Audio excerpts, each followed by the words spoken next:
Okay, dear colleagues, my name is Danny Buser. I'm an implant surgeon. Have been at University of Bern and now in a private clinic to continue my surgical activities in patients. You see, during the years, in the last 30 years, we have seen the need to develop instruments for our patients. And first of all, when we treat patients with implants, we should be very careful not to traumatize the tissue too much. Also, low trauma surgical techniques are very important. And we approached Hufridi almost 30 years ago to do that development for us, or with us.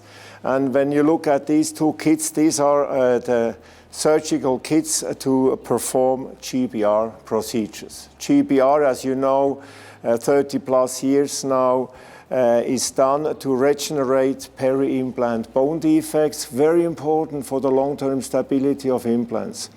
When I look at these instruments, let's start from the outside to the inside. So when we do a surgery, we have to retract the cheeks. And for that, I use, we call them in German language, window hook. So this is a cheek retractor, a very fine one, and this is a larger one. I never use actually retractors that go inside the flap, because this is traumatizing the flap unnecessarily. A second one, very important, when we have mobilized the flap, we have to keep the flap off. We are using so-called retraction sutures, and this is a retractor, and you attach actually a mattress suture to this retractor, and then the weight of the retractor keeps off the flap. So this is a very elegant way. It saves you a hand, actually, and that's how I love this instrument. I always have two instruments like this on my surgical table.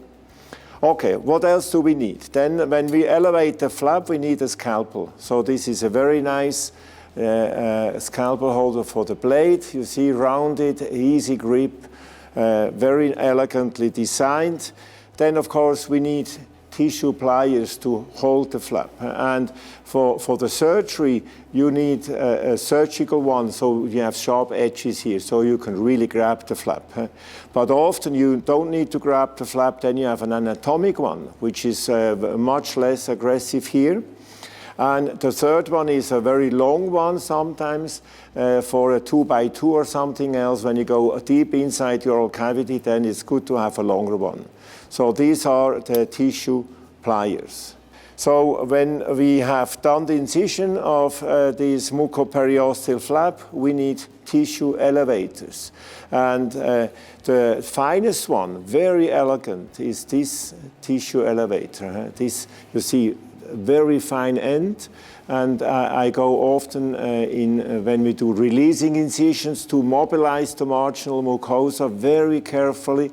I can switch it over, then it's a larger one, this one, and then when we go and mobilize the flap itself, then we use this tissue elevator, which is called actually the Buser elevator. We established in '92. And then we mobilize the flap very carefully underneath the periosteum. When the flap is mobilized, and sometimes during a surgery you have to hold the flap away or protect the flap, then this is the third elevator. It's more a protective instrument because a rounded end and a paddle type end you see here. So these are the three tissue elevators we use in every surgery with an open flap procedure.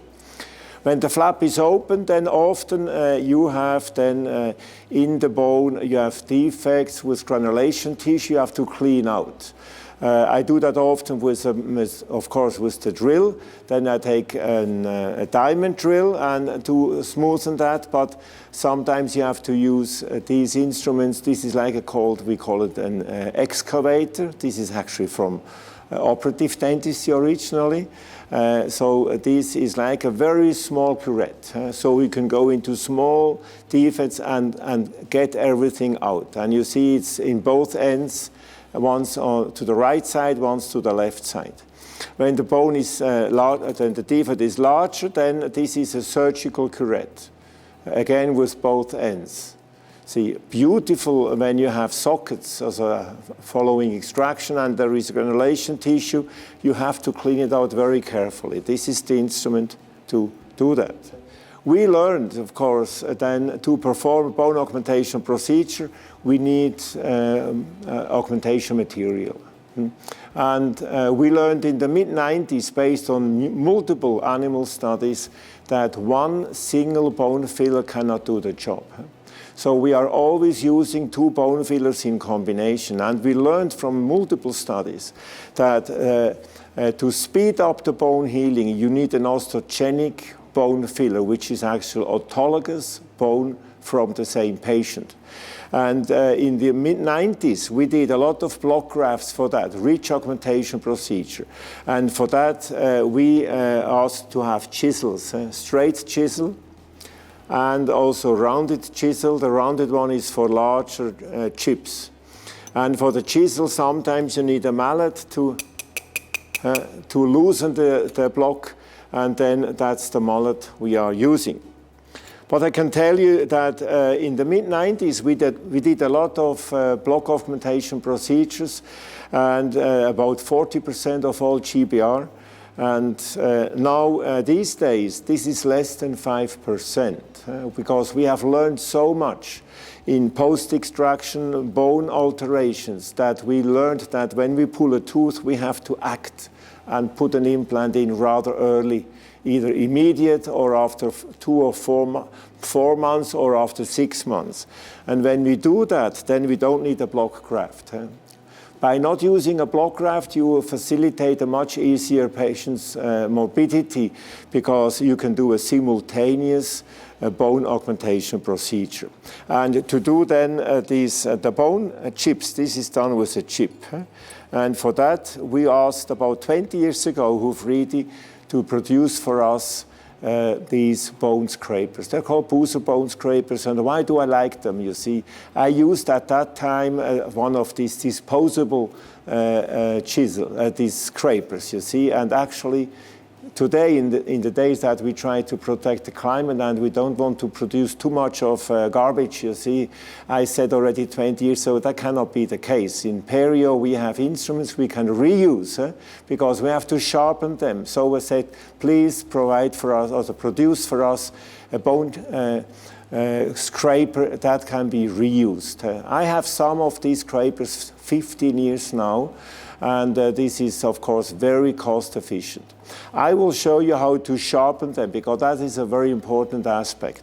So we have this scraper in multiple shapes. You see, this one is the smallest one, about 3 millimeters only. This one is probably the largest one. We have 5 millimeters. This one is 4 millimeters. 2 ends. You just decide which one do you need most often. This is one with 5 millimeters and with 3 millimeters. So resharpening is very important. For that, you need a stone. So that's the stone I like the most. It has 2 colors. So this side is a very fine grit, and this is a little bit rougher. I will show you later on in a separate video how we do that. Very important. It's not difficult. I do it myself. I do it sometimes just after surgery, clean them, do the resharpening, they go into sterilization again. So, what else do we have? Yes, of course, when the flap is closed, we need the suturing, and this is the last thing I want to show you, a needle holder. You see, this is, of course, extremely fine instrument, very elegant, small ends, very important. We use today most often a 5-0 suture. It's a polyamide suture, monofilament. It should not be too sticky for the patients, otherwise patients complain about these sutures very much. And you see that when it's very fine flap, releasing incisions, then I often switch over to 6-0.